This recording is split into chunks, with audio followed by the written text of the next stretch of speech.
Yeah, I've been following this Jacob Blake case since it came out, and I wasn't going to say anything, but now the foolishness has reached epic proportions, and I got to say something.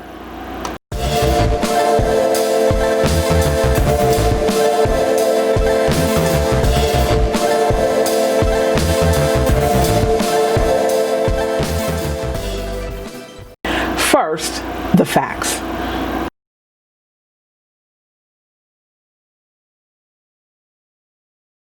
The house where Jacob Blake was arrested was not his home.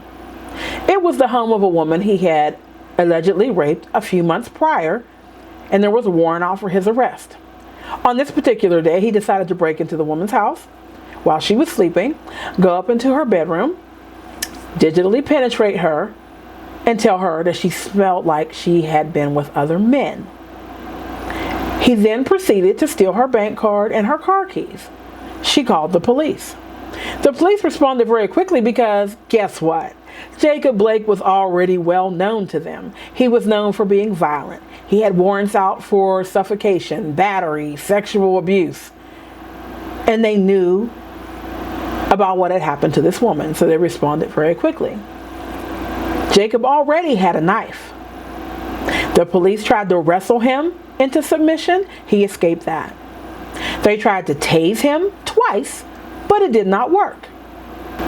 They had their guns trained on him, telling him to comply with their commands. He would not, and instead proceeded to go to his car and go in and reach for something. I don't know about you, but when stuff like that happens and you got a dangerous criminal you're trying to apprehend, yeah, that criminal's gonna get shot. Secondly, the lies.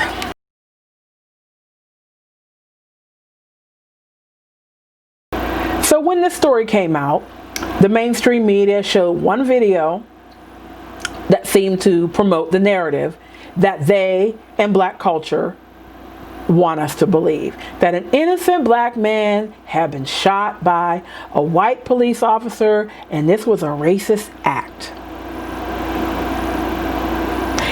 There was more than one video, but they would not show the other one because that would not have fit the narrative. Black Lives Matter and black culture are always painting the narrative that black men are being hunted down every day by the police, and that every incident involving a black man and a white police officer is racist. And the mainstream media is a willing accomplice. But here's the biggest lie. It's a lie of omission. No mainstream media outlet, no Black Lives Matter representative said anything about the fact that Jacob Blake had victimized and was re-victimizing a black woman. Yes, a black woman.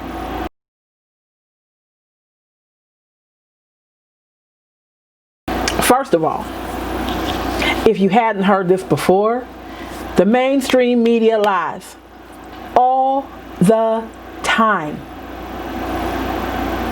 If they tell you somebody did something or said something, I would like for you to go find an alternate news source to find the other side of the story.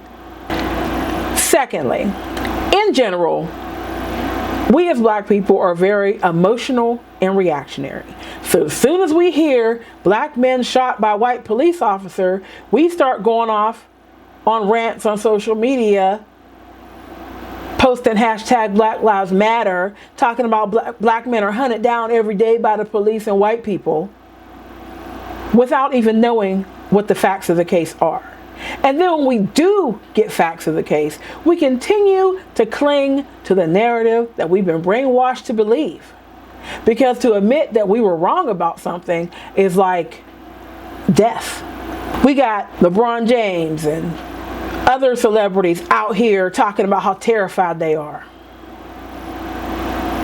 Yeah, sure you are. You don't deal with none of this stuff on a regular basis, and you don't have to. But they out here speaking for or trying to speak for all black people, talking about how terrified we are. And then we got everyday black people over here quoting them. Listen, I'm not terrified. My family's not terrified. I have a black husband and 3 black sons. Ain't nobody terrified over here. Lastly, and most importantly, is that nobody, no mainstream media, no black celebrity, not that I care what they say anyway, but my point is that nobody expressed concern that a black woman had been victimized and was being re-victimized by this oh so innocent black man who got shot by a white police officer. It's just a racist incident. How is it racist when a black woman is the victim because a white male cop shot him?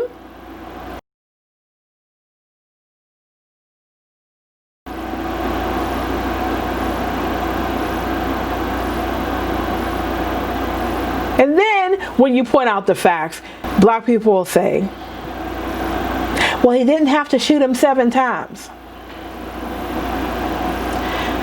I'm sorry. I have no sympathy for rapists. They could have shot him 50 times for all I cared. I said what I said. The fact remains that had Jacob Blake not raped that woman and not re-victimized that woman, he would have use of his legs today. Black Lives Matter.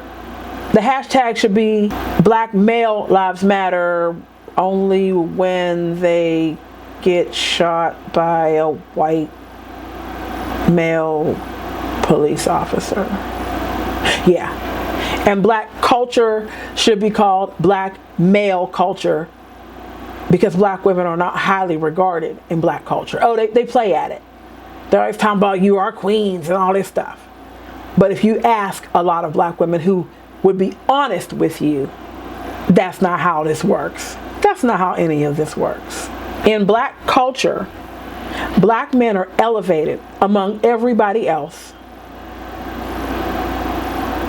Everybody else. In black culture, black women are just the mules who are supposed to take care of everybody and uphold the black man at all costs.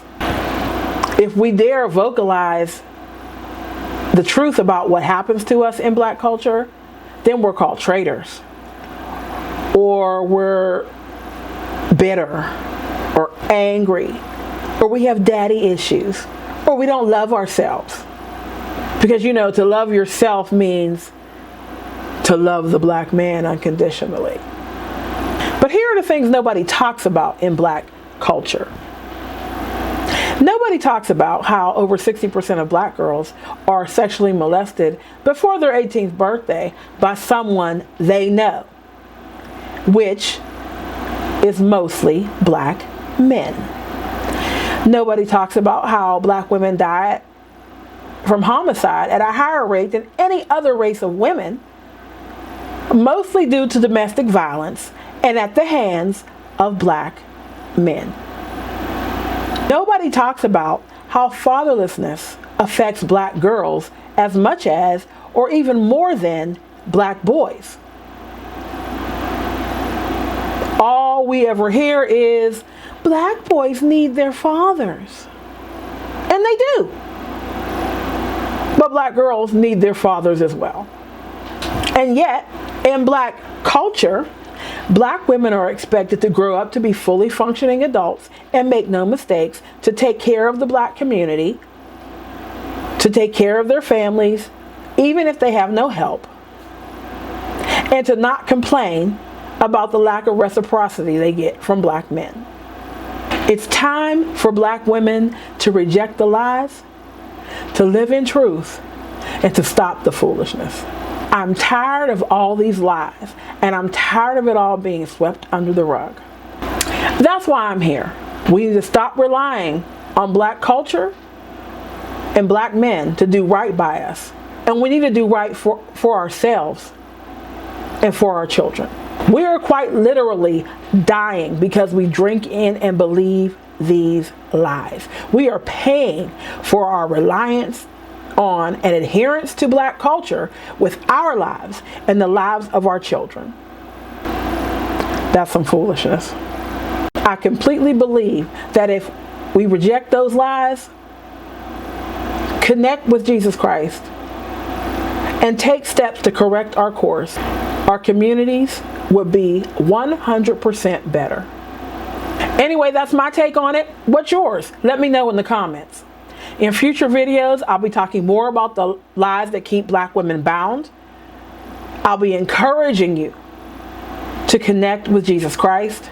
And I'll be talking about ways that we can correct our course so that we can change the path that we and our children are on. If you're interested in this, please like the video and give me a big thumbs up. Please subscribe to the channel. And most importantly, share this video. It is important that this message gets out to as many black women as possible. Until next time, reject the lies, live in truth, and stop this foolishness.